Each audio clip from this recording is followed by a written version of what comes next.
Adrien Rabiot voit le jour le 3 avril 1995 à Saint-Maurice, dans le Val-de-Marne.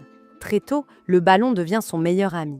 Dans la cour de récréation comme dans les terrains vagues, il joue pendant des heures, toujours avec une détermination qui étonne ceux qui le regardent. Son enfance est marquée par une présence incontournable, sa mère, Véronique Rabiot. Femme de caractère, elle s'implique directement dans la carrière de son fils et deviendra par la suite son agente. Son influence façonne Adrien, à la fois dans ses choix de carrière et dans son tempérament combatif. Après avoir joué à l'US Créteil-Lusitanos, il passe par plusieurs clubs de la région parisienne, puis par l'INF Clairefontaine, véritable temple des talents français. Mais en 2008, une opportunité inattendue s'ouvre. Adrien effectue un court passage en Angleterre, au centre de formation de Manchester City.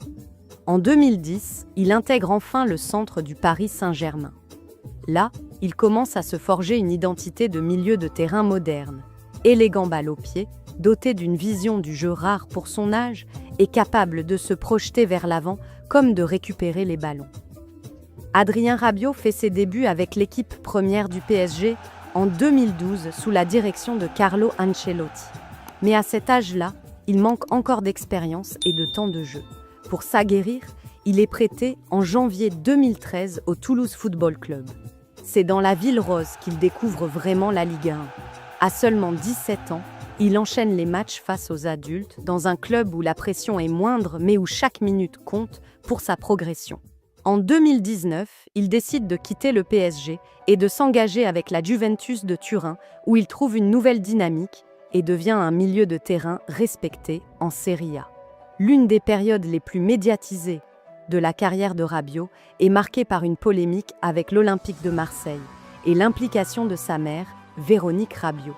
Connue pour son franc-parler et son rôle d'agent très protecteur, elle a souvent été au centre des discussions, notamment lors des négociations et des décisions de carrière de son fils, rappelez-vous, à l'Euro 2021.